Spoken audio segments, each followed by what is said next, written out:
పంట వస్తే దేవునికి ఏదన్నా నేను ఆ ఫలములు ఇస్తాను అనుకుంటూ ఉంటారు. కొంతమంది రకరకాలుగా మొక్కుబడులు చెల్లించాలని ఆశపడతాడు. దేవుడు ఏదన్నా కార్యము చేస్తే ఆ కార్యమును బట్టి దేవునికి కృతజ్ఞతలు చెల్లించాలని చాలా మంది మనం అనుకుంటూ ఉంటాం. కొంతమంది అనుకుంటారు కానీ ఇస్తారా? ఒకసారి అంటే ఒక ఆయన చేపలు పడటానికి ఒక కాలువ దగ్గరికి వెళ్ళాడంట. ఆయన క్రైస్తవుడే. కాలువ దగ్గరికి వెళ్ళి అక్కడ ప్రార్థన చేశాడంట. ఏమనంటే, ప్రభువా, ఇదిగో చేపలు పట్టడానికి నేను వచ్చాను. నేను చేపలు పట్టడానికి గేలం వేసినప్పుడు మొదటి చేప పడితే అది ఏదైనా సరే నీకు ఇస్తానన్నాడంట. రెండోది ఏం చెప్పాడంటే, మొదటిది నీకు ఇస్తాను, రెండోది నేను తీసుకుంటానని ఆయన అనుకున్నాడంట. సో ప్రార్థన చేశాడు, అయిపోయింది. ఇక మాత్రముగా ప్రార్థన చేశాడు కదా, గేలం తీసి నీళ్ళలో వేయగాని ఏసి తల్లికి ఆ గేలము గబక్కన ఒక 5 కేజీల చేప వచ్చి గేలానికి పడిందంట. ఎమ్మట లాగాలని ప్రయత్నం చేస్తే లాగలేకపోయాడు. అది ఎందుకు లాగలేకపోయాడు? నేను ప్రశ్నలు వేస్తా ఉంటాను, ఎందుకంటే మీరు నిద్రపోకుండా నాకు సమాధానం చెప్తాను. Simple questions. ఎందుకు లాగలేకపోయాడు? సింపుల్, బరువు ఎక్కువైంది, లాగలేకపోయాడు. అంటే ఒక 5 కేజీల చేప పడిందంట ఆ గేలానికి.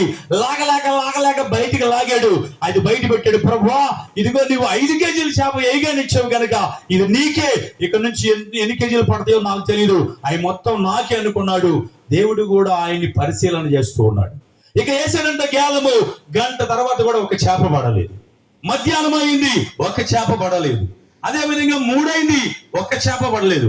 ఇక 4 గంటలకి ఇసుగుబుట్టి ఏమి పడపోయే తలకి ఇసుగుబుట్టి మరలా వేసాడంట. వేసిన తర్వాత చిన్న పక్కి ఒకటి పడిందంట. చిన్న పక్కి పడింది, లాగాడంట.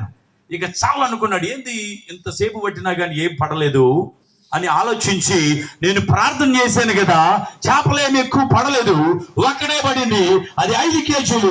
ఈ 5 కేజీలు నా కుటుంబానికి సరిపోయింది.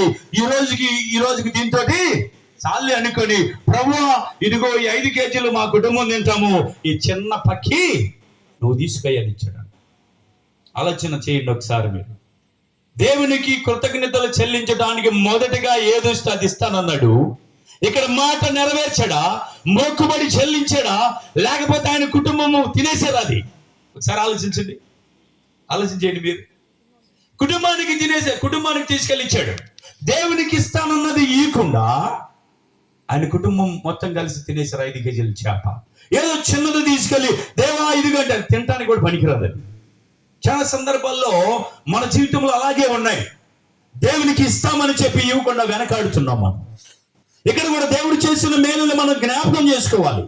దేవుడు చేసినటువంటి అద్భుత కార్యాలు మనం జ్ఞాపకం చేసుకొని మన హృదయం ఆయనకి సమర్పించాలి. పిల్లరా, దేవుని యొక్క వాక్యంలో మనం చూస్తే కొన్ని విషయాలు రాయబడి ఉంది.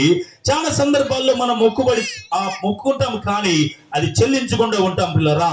కనుక మనం చూస్తే దేవుని స్తుతించవలసినటువంటి వారమై ఉన్నాము. దేవునికి ఇవ్వవలసినటువంటి కృతజ్ఞత హృదయము మనం ఆయనకి చెల్లించాలంట. చాలా సందర్భాలు చూడండి, కీర్తనలు 50వ దావీదు కీర్తన మనం చూస్తే, 50వ దావీదు కీర్తన దయచేసి చదవండి ఒకసారి ఎవరైనా సరే. 50 దావీదు కీర్తన 50.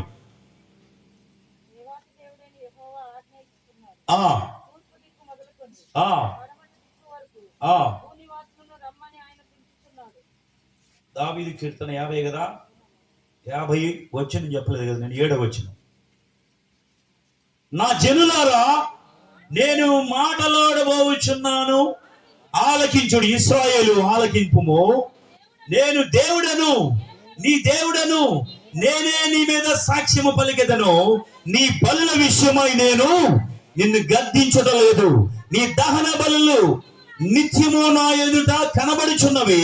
నీ ఇంట నుండి కోడెనైనను, నీ మందల నుంచి పొటేలునైనను తీసుకొనను. అడవి మృగములన్నీయు, 1000 కొండల మీద పశువులన్నీయు నావే కదా. కొండలలోని పక్షులన్నిటినీ నేను ఎరుగుదును, ఆ పొలములోని పశువాదులన్నిటినీ నా వశమైనవి. లోకమును దాని సంపూర్ణతయు అన్ని కూడా నాయే. నేను ఆకలి గొనినను నీకు చెబుతానా నేను. చాలు చూడండి, దేవుడికి ఆకలి అయితే మీకు చెబుతాడు వచ్చి చెవులో, అమ్మా ఒక గొర్రెని గోయ్ అని చెప్తాడా? లేక ఒక కోడిని గోయ్ అని చెప్తాడా? ఏం చెప్తాడు దేవుడు వచ్చి? చెబుతాడు ఎవరికైనా, మీరు ఎవరికైనా చెప్పాడా? కొంతమంది అంటారు, దేవుడు నాతో మాట్లాడతాడయ్యా, నేను ఆడికెళ్తే ఆడికి వస్తాడయ్యా. నీకు చెప్పాడు దేవుడు నాకు ఆకలిగా ఉందని. దేవునికి ఆకలి అయితే నీకు చెప్పాల్సిన అవసరం లేదు. దేవునికి ఆకలి అయిద్దా దేవునికి ఆకల? మనకైతే 5-6 సార్లు అయిద్ది ఆకలి రోజుకి. దేవుడు కూడా మనలాంటి వాడే కదా, మనిషి స్వభావం గల వాడే కదా. ఆకలి అయిద్దా ఆయనకి? అమ్మా ఆకలి అయితే అయ్యా ఇదిగో నీ కోడిని తెచ్చుకొని నాకు అంటాడా? దేవుడు ఒకవేళ ఆకలి కొని ఉంటే నీకు చెప్పాల్సిన అవసరం లేదు. అటు చూసి ఓ బాగా బలిసిపోయినటువంటి క్రొవ్వు పట్టిన పొట్టేలు అవునుగాక అంటే అయిపోయింది కదా. పొట్టేలు అవునుగాక, కోడి అవునుగాక. ఆయనకి ఏది ఇష్టమైతే అది అవునుగాక అంటే మనకు చెప్పాల్సిన అవసరం లేదు. ఆకాశంలోనే కోసుకొని ఆయన తినేసే సమర్థత కలిగినటువంటి వాడు, శక్తి కలిగిన వాడు ఆయన. నీకు చెప్పడు. అందుకే ఇక్కడ రాయబడింది, నేను ఆకలి కొంటున్నాను నీకు చెప్పాడు మీకు ఎప్పుడన్నా? దేవునికి ఆకలి కాదు. ఆయన ఈ లోకంలో ఇదిగో వీటన్నిటిని మీరే తినండి అని ఆయన మనకిచ్చాడు. ఆయనకు అవసరం లేదు. మరి ఇప్పుడు మనము పొట్టేలు ఎందుకు బలించాలి? కోడిని ఎందుకు బలించాలి? వెండి బంగారం ఆయనకి ఎందుకు ఇవ్వాలి? మనము చాలా మంది చైన్లు చేసేస్తున్నారు దేవుడికి, పాదాలకి చెప్పులు చేసేస్తున్నారు కొంతమంది, దేవుడికి కిరీటాలు చేసేస్తున్నారు కొంతమంది. దేవుడికి అవసరమైతే ఆయన చేసుకోలేడా? ఆయన కలుగును కాకంటే పెద్ద కిరీటం రాదు ఆయనకి. ఆయన కావాలంటే ఓ బంగారపు కొండ మీద నిలబడాడు. ఆయన నిలబడతారో లేదా? ఆయన శక్తి కలిగిన వాడు, సర్వశక్తి కలిగిన వాడు, సర్వలోకాన్ని సృజించిన వాడు ఆయన.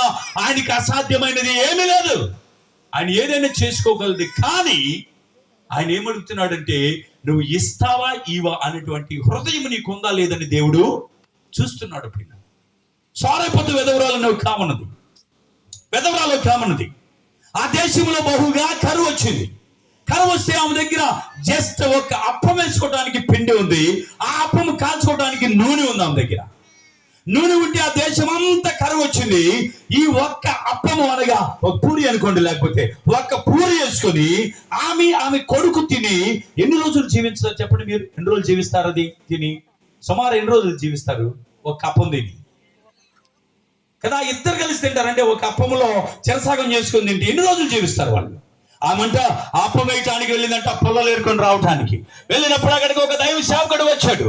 ఆయన వచ్చి అమ్మా ఏం చేస్తున్నాడంటే, అయ్యా దేశమంతా కూడా కరువుతో నింపబడి ఉన్నది కనుక నా దగ్గర ఒక్క అప్పం వేయటానికి పిండెను, కొంచెం నూనె ఉంది, నేను పొల్లలు ఏరుకొని వెళ్ళి అప్పం వేసుకొని నేను నా కుమారుడు తినాలని ఆశపడుతున్నామయ్యా అని చెప్పినప్పుడు ఆ దైవ సేవకుడు అన్నాడంట, త్వరగా పద వెళ్ళి అప్పం వేసి నాకు పెట్టు అన్నాడు.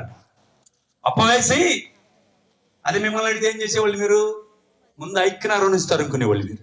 అరే వందే ఒక్కరావు అయితే నేను నా కుమారుడు తినాలనుకుంటే ఇదేంది నువ్వు వచ్చి ఆ అడుక్కునే వాళ్ళ దగ్గర గీరుకునే వాళ్ళలాగా మాది తీసుకుంటావు ఏందయ్యని ఐక్యనారం అవతలు ఉండవు నువ్వు అనేవాళ్ళు. మనమైతే ఆమంట ఏం మాట్లాడలేదు. దైవ సేవకుడు చెప్పిన మాటకి లోబడింది, వినెళ్ళి అప్పం వేసి అప్పం తీసుకొచ్చి దైవ సేవకుడికి ఇచ్చిందంట. ఈగని ఆయన తినిన తర్వాత ఆయన ప్రార్థన చేశాడు. ఎవరైనా ప్రవక్త దేవుని చేత ఏర్పాటు చేయబడినటువంటి వాడు, ఆమెను దీవించడానికి వచ్చిన వాడు, ఆమె పిండి పిసుకు తొట్టును దీవించడానికి వచ్చిన వాడు. ఎప్పుడైతే ఆమె చెప్పినప్పుడు ఆ స్త్రీ ఆ దైవ సేవకుని మాట విన్నదో ఇమ్మీడియట్లీ గా ఆమె అప్పం నీగానే ఆయన దీవించి చెప్పాడు, ఇక నీకు వెళ్ళి అప్పం వేసుకో అన్నాడు. ఇక వెళ్ళి ఆమె పిండి తీసి ఒక అప్పం వేసింది, కొంచెం నూనె పోసింది, మరలా పిండి ఉందాడ, మరలా వేసింది, మరలా పిండి ఉంది, మరలా వేసింది, మరలా పిండి ఉంది. అట్లా కరువు తీరిందాక సమృద్ధిగా దేవుడు దీవించాడు. హల్లెలూయా, హల్లెలూయా. దేవుడు ఏం చూస్తాడంటే నువ్వు ఏదో బంగారం ఇవ్వాలి, లేకపోతే వెండి ఇవ్వాలి, లేకపోతే నీ ఇంట్లో శ్రేష్టమైనది ఇవ్వాలి, లేకపోతే నువ్వు ఫలించినటువంటి నీ ఫలములలో నుంచి తీసుకుని వచ్చి ఇవ్వాలని ఆయన కోరట్లేదు. ఆయనకు అవసరం లేదు. కానీ నీ హృదయాన్ని ఆయన చూస్తున్నాడు. నీ హృదయం ఎలాంటి హృదయం? ఇవ్వగలిగినటువంటి హృదయమేనా ఇది? దేవునికి త్యాగం చేసి ఇవ్వగలిగినటువంటి హృదయమేనా ఇది? దేవునికి కృతజ్ఞతలు చెప్పేటువంటి హృదయమేనా ఇది? ఇక్కడి కుటుంబ సభ్యులు వారి జీవితంలో జరిగినటువంటి అద్భుత కార్యములను బట్టి వాళ్ళు దేవుని మహిమపరచాలనుకున్నారు. అందరిని పిలిచి దేవుని నామాన్ని గణపరచాలనుకున్నారు. దేవుడు కోరుకునేది అది. దేవుని నామాన్ని ఏం చేయాలంట? మహిమపరచాలంట. దేవుని యొక్క వాక్యములు లూకా రాసిన సువార్త చూడండి. లూకా రాసిన సువార్త 17వ అధ్యాయము 11వ వచనం చూద్దాం. లూకా రాసిన సువార్త. ఆయన యెరూషలేమునకు ప్రయాణమై పోవచ్చు సమరయ గలిలయ మధ్యగా వెళ్ళుచుండెను. ఆయన యొక్క గ్రామంలోనికి వెళ్ళుచుండగా 10 మంది కుష్ఠరోగులు దూరమున నిలిచి, యేసు ప్రభువా మమ్మల్ని కరుణింపమని కేకలు వేశారంట. ఎవరు వాళ్ళు? కుష్ఠరోగులు. ఎక్కడ ఉంటారు వాళ్ళు? ఊరు బయట ఉన్నారు వాళ్ళందరూ. ఎన్నో సంవత్సరాల నుంచి బాధ, ఏళ్ళు మూసుకుపోయి రక్తము సీము కారుతా అందరూ కూడా వెగతాళ చేస్తా కంపు కొట్టుకుంటా ఊరి చివర ఉంటే యేసు ప్రభు నడుచుకుంటూ వెళ్తుండగా గ్రామంలో వాళ్ళు కేకలు వేశారు. ఏమని కేకలు వేశారు? ఏమని రాయబడింది అక్కడ? ప్రభువా మమ్మల్ని కరుణించుమని కేకలు వేస్తున్నారు. ప్రియులారా, ఎందుకు కేకలు వేస్తున్నారు వాళ్ళు? కేకలు ఎందుకు వేస్తున్నారు? వాళ్ళు కుష్ఠరోగంతో ఉన్నారు, బాధతో ఉన్నారు, వేదనతో ఉన్నారు. ఎవరు పట్టించుకోవట్లేదు, ఎవరు జాలి చూపించలేదు. సమాజం వెలివేసింది వారిని. ఎవరు కూడా ఆదరించట్లేదు, ప్రేమించట్లేదు. దేవుని కేకలు వేసినారు, అయ్యా కరుణ చూపి మా మీద అని. కరుణ చూపి అనగానే ఆయన కనికరము పొంది వాళ్ళని ఇమ్మీడియట్లుగా వెళ్ళుచుండగానే దోవలోని మార్గం మధ్యలోనే ఏం చేశాడు దేవుడు? మీరు వెళ్ళి మీ యాజకులకు కనపరుచుకోమన్నాడు. వాళ్ళు వెళుతూ ఉండగా మార్గం మధ్యలోనే 10 మంది ఏమయ్యారంట? వాళ్ళు స్వస్థత పొందుకున్నారు. 10 మంది. హల్లెలూయా చెప్పాలి. హల్లెలూయా. 10 మంది స్వస్థత పడ్డారు. ఈ 10 మంది స్వస్థత పడగానే వారిలో ఒకడు తిరిగి వచ్చి వాడికి స్వస్థత కలుగుట చూచి గొప్ప శబ్దముతో దేవుణ్ణి మహిమ పరిచాడంట. ప్రియుల, ఆయనకి తిరిగి వచ్చి ఏం చేస్తున్నాడు? కృతజ్ఞత.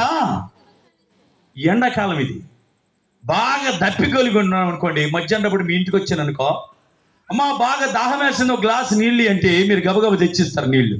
నేను చక్కగా టక తాగి గ్లాస్ ఆడ పడేసి వెళ్ళిపోయాను అనుకోండి, ఏం చేస్తారు మీరు? ఎలా ఉంటుంది మీ మైండ్? ఎవడు వీడు వచ్చి నీళ్లు తాగి వెళ్ళిపోతున్నాడు అనుకోరా? మీరు మంచోళ్ళు లాగా ఉండరమ్మా అనుకుంటాం. మీరు అనుకుంటాం కదా, ఎవడో వీడు తాగడ పడేసి వెళ్ళిపోతున్నాడు అని. అదే వాడు తాగిన తర్వాత, అమ్మా నా దాహం తీర్చేవమ్మా, నీకు వందనాలమ్మా, నీకు థ్యాంక్స్ అమ్మా అన్నారు అనుకోండి, మీకు ఎలా ఉంటుంది? పర్వాలేదు, ఇంకో గ్లాస్ వెళ్తావా అంటావా అనమా? అదే మనం ఏమనకుండా అయితే మనం తిడతామని, ఎందుకు వచ్చాడు రీడర్. దేవుడు కూడా నీకేదైనా ఒక కార్యం చేసినప్పుడు, ఒక అద్భుతం నీ జీవితంలో చేసినప్పుడు నీవు తిరిగి ప్రభువా నీకు వందనాలు, కృతజ్ఞతలు అని చెబితే ఎంత సంతోషపడతాడు ఆయన, ఎంత ఆనందిస్తాడు ఆయన. అందుకనే ఈ కుష్ఠరోగముతో ఈ 10 మంది ఉంటే 10 మంది స్వస్థత పడ్డారు. ఒకడు తిరిగి వచ్చి కృతజ్ఞతలు తెలియపరిచేట వాడు సమరయుడు అని వాక్యంలో రాయబడి. 10 మంది శుద్ధులు కాలేదా అని దేవుడు అడుగుతున్నాడు. అయ్యారు, అవ్వలేదా? 10 మంది అయ్యారు, ఒక్కడే తిరిగి వచ్చి 9 మంది ఎస్కేప్. మనం కూడా దేవుడు ఎన్నిసార్లు మన ప్రయాణాల్లో తోడుగా ఉన్నాడు, అనారోగ్యంలో మనకు తోడుగా ఉన్నాడు, ఎన్నిసార్లు బాగు చేశాడు, ఎన్నిసార్లు మన పిల్లలకి తోడుగా ఉన్నాడు, ఎన్నిసార్లు మన కుటుంబానికి తోడుగా ఉన్నాడు, ఎన్నిసార్లు మనల్ని ఆదుకున్నాడు. తిరిగి వచ్చి కృతజ్ఞతలు చెప్పేవా? దేవుని దగ్గర ప్రాధేయపడ్డావా? అయ్యా నీకు వందనాలయ్యా, నేను నిద్రపోయాను, తెల్లారి నాకు లేపేవయ్యా, నీకు వందనాలని చెప్పారా ఎవరన్నా?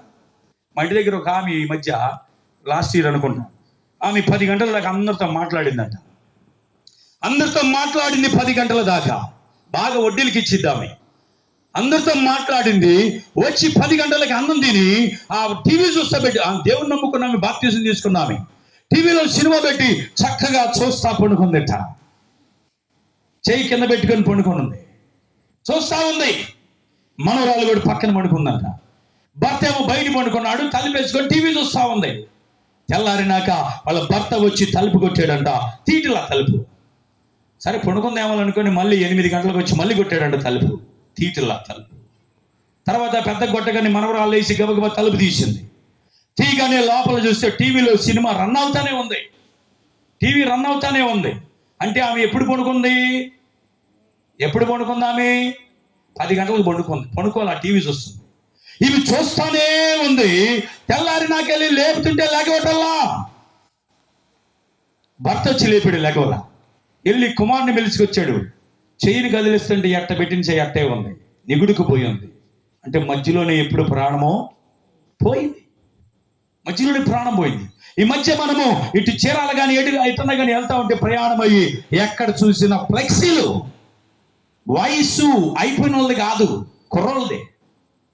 కుర్రోళ్ళే ఫ్లెక్సీలు ఏంటంటే శ్రద్ధాంజలి, లేకపోతే మహిమలోకి ఎంటర్. చూసారా, కుర్ర వాళ్ళు చచ్చిపోతున్నారు. మరి దేవుడు మనల్ని ఉదయాన్నే పడకల మీద నుంచి లేపినప్పుడు లేకటం దేవునికి వందనాలు చెప్పేవా వందనాలు? నీకు వందనాలు అని లేపేవయ్యా. మనం ఈ దినము వారమే, రేపటి వారము కానే కాదు. కోతకాల పండుగ అని ఒకటి ఉంది. ఎప్పుడది? మన పంట పండినప్పుడు దేవునికి ఏమి ఇస్తాం? మనము పండినటువంటివన్నీ కూడా తెచ్చి దేవునికి ఇస్తామా? ఇవ్వమా? ఇస్తాం కదా. ఎవరైనా బొప్పాయి చెట్టు ఉందనుకోండి, కాయలు రాగానే మొదటి ఫలం దేవునికి ఇస్తే మిగతా అన్ని బాగా వస్తాయి అని విశ్వాసం. కొంతమంది ఆ కాసిని కూడా చాలా వాళ్ళకి దేవునికి ఇయ్యలేరు, ఇచ్చే హృదయం లేదు కదా. ఇచ్చే హృదయం వాళ్ళకి లేదు. నువ్వు ఆలోచించి ఎప్పుడైనా సరే దేవునికి మొదటి ఫలం తెచ్చి దేవునికి ఇచ్చావంటే సమృద్ధిగా అది పండుగ, అదే కృతజ్ఞత. కాబట్టి ఈ కోతకాల పండుగలకి ఏం చేస్తారంటే ఫస్ట్ వచ్చి అన్ని తీసుకొస్తారు. దేవుడికి నిజం చెప్పండి, నీ దోసకాయలు అవసరమా? నువ్వు పండించే గోంగూర కావాలా? నీ బెండకాయలు కావాలి దేవుడికి, నీ దొండకాయలు కావాలి దేవుడికి. మరి ఎందుకు ఆయనకి అవసరం లేదు. కానీ నీ